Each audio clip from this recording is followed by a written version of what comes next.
ay jurisprudence d'accord te bu ci basé woo. dañuy dàq sa léegi fi may laaj mooy tey su fekkee ni dem nañ ba dépasser délai bi.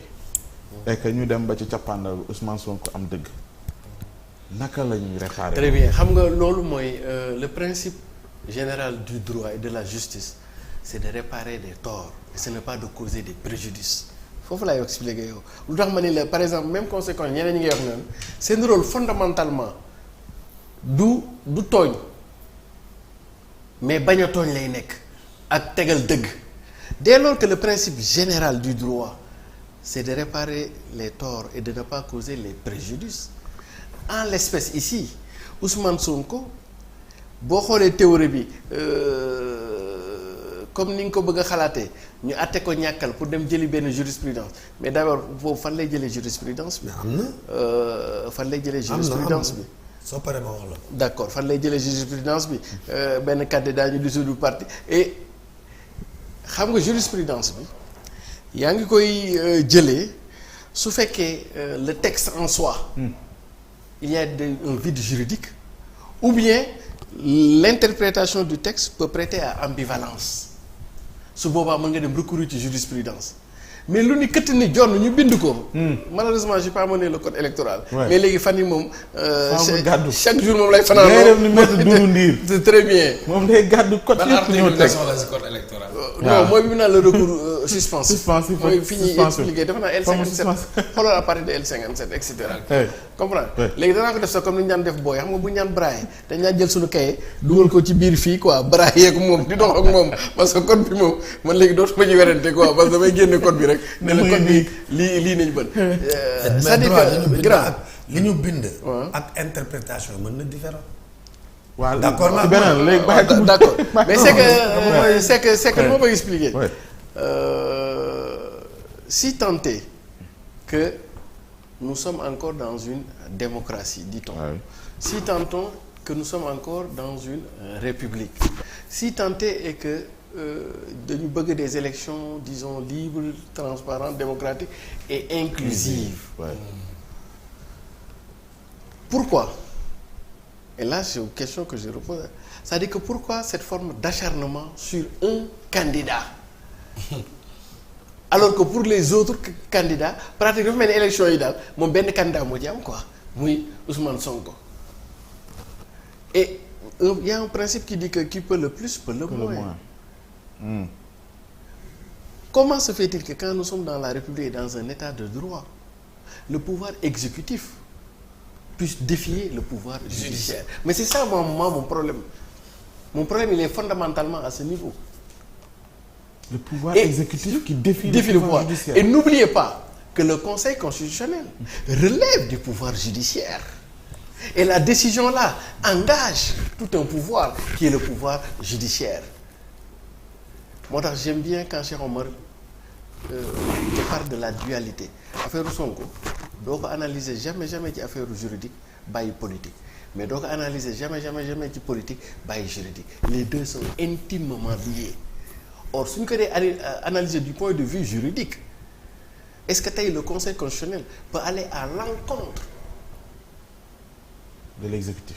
Non. À l'encontre du tribunal d'instance. Dans la même manière. Au même moment qui relève du même corps. Non, xaaral rek. Est-ce que comprendre? Non, ils appartiennent au même corps. waaw non xaaral rek ma expliquer. Conseil constitutionnel. Pouvoir judiciaire la bokk. Tribunal instance pouvoir judiciaire. Est-ce que tey jii le Conseil constitutionnel peut aller s'opposer ou contredire tribunal d'instance? Première chose. Maintenant deuxième chose c'est la lecture ou la logique politique en fait. balaa ngay dem foofu soo waxee ni. mënul dem à l'encontre da nga boo wax ni. kon ñiy def pourvoi wala ñu def recours dañuy sonal seen bopp. absolument mais bu demee Cour suprême dafay dëggal. gis nga nu mu lawoon fële ak fii. très bien nu mu amee ce qu'on appelle la solidarité de corps dans les esprits. noonu lay amee c'est une forme de solidarité de décision. C'est incohérent. Est-ce que comprendre nga parce que ñoom ñëpp ils relèvent de la même du même pouvoir qui est le pouvoir et cetera. Donc esprit dafay dem et loolu mooy dugal l'analyse politique. bi Cheikh Omar di expliquer. mooy. C'est-à-dire que du point de vue politique loolu génne nañu droit du point de vue politique il y a comme qui dirait parce que peut-être le président Macky Sall est sortant il lui reste 2 mois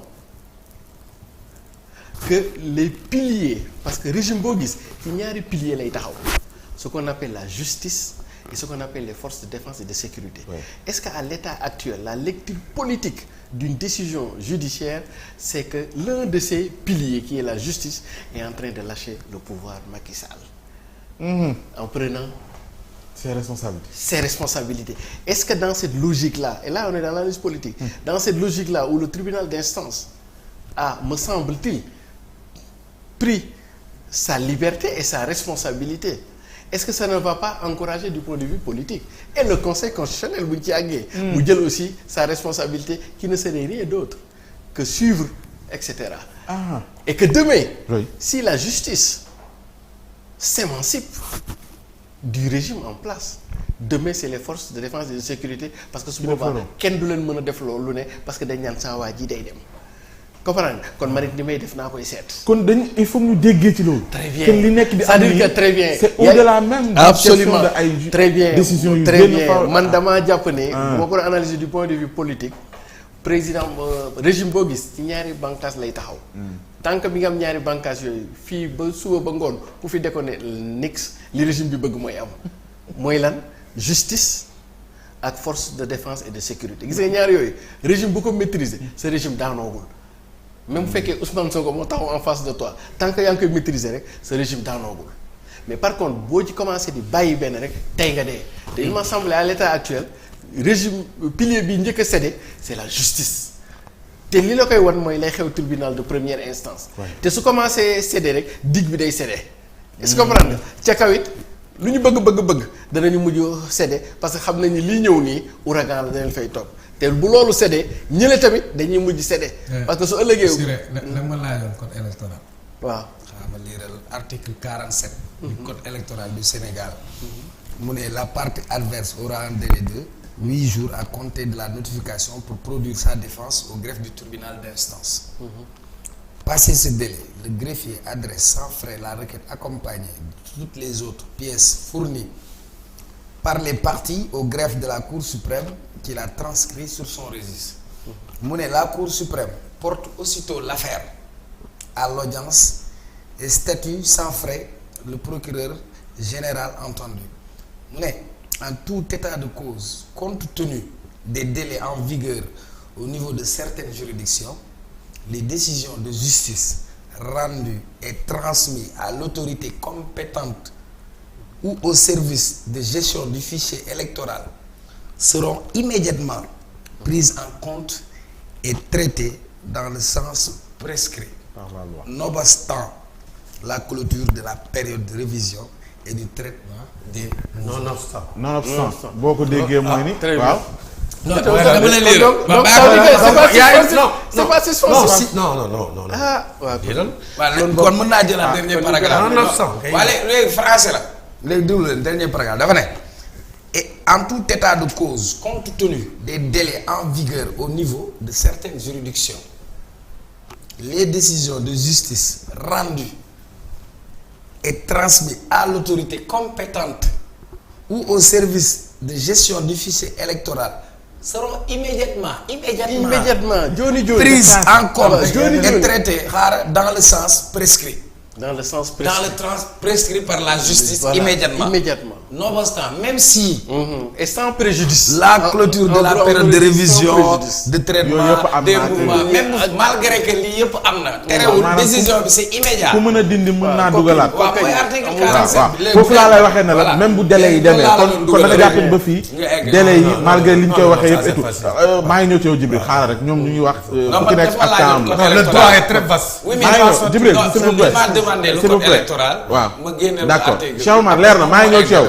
Siré oui poursuit fa laa waxee naka maanaam délai yi parce que question délai yi moo gën a intéressé ñi nga xamante ne xëy na ñoom ñooy taxaw Ousmane Sonko di ko bàyyee xel.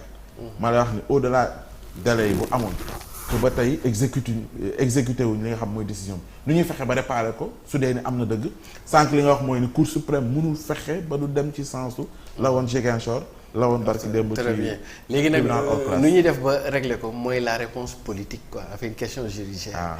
Parce que su boobaa conseil constitutionnel li grand bi di bañ. mën na toog bu moom mu réaliser ni dans une folie philosophique. que les digues commencent à céder. est-ce que comprendre nga est-ce que comprendre nga et que comme tribunal d'instance doxalee na nii te man tribunal d'instance ca côté boobu laa bokk parce que man pouvoir judiciaire la te kon affaire yi ñëw na ci man. kon donc su fekkee damay nar a aligné wu ce qu'on pourrait appeler l'alignement stratégique c'est pas ak l'exécutif lay aligné wu kii bi kon donc mun a intervenir beneen bi mooy li ma lay wax ni c'est-à-dire que ñoom ñu comprendre ni en l'état actuel. Le président sortant parce que tout président sortant est en fait n'a plus de pouvoir. xam nga waaw mi ngi noonu quoi jeexal na quoi. Macky Sall dootul jar kenn fii nga fiy xaru wala di yàq sa carrière quoi est-ce que kon du léegi comme moom jeexal na. day dem léegi ñun bu ñu xool moom li mu bëgg au régime bi li mu bëgg mais nañu xool yoon ak li préserver la paix civile. Comprendre nga parce que le conseil constitutionnel a des larges pouvoirs d'interprétation c'est-à-dire que Macky Sall et le régime actuel relèvent de l'histoire ancienne médiévale et maintenant il faut aller à l'histoire moderne et vers la perspective. La perspective de ce qui mooy mu bokk ak mu bañ a bokk ban moo ciy njëriñu Sénégal ban moo ciy njëriñu paix civile. parce que pour conseil constitutionnel mën na dem ba foofu léegi su demee ba foofu nag. mooy la réponse politique bi muy jëf ni danaan waaye comme Macky pare na daal dem na ñoom régime léegi daal comme werante ku xaan la acca simi tubéy Ousmane kay bokk comme xëccal ko ay kayitam daal di invoquer ce qu'on appelle la théorie de la défaillance de l'État parce que xam nga lu tax parce que nu ñu bindee atte bi la atte bi dafa bind annule c'est-à-dire quoi dès lors que annule rek on est rentré dans la théorie des actes inexistants en droit. Ça veut dire que très haut dafay mel ni comme acte boobu musul am on est dans la théorie des actes inexistants nga ñëw ba pare mu am aussi beneen théorie boo xam ni constitution mën na ko jël muy la défaillance de l'État parce que l'administration peut être tenue pour responsable. te boo nee quand il y a une défaillance mooy ay DG et cetera parce que il y a une défaillance parce que justice daf ne leen jox leen ma. mu ñëw ba foofu ñu bañ koo jox. et cetera yu doon demee noonu kon donc deux théories yooyu su ci conseil constitutionnel appuyé mën na am des raisons valables pour jox Ousmane te xam ni jox Ousmane moo gën a jubu jàmmi réew mi tant que moom la ñu bëgg ak paix civile que ñàkk koo jox parce que yoon moo ko jox ba pare administration bëgg ko xañal oui Cheikh Omar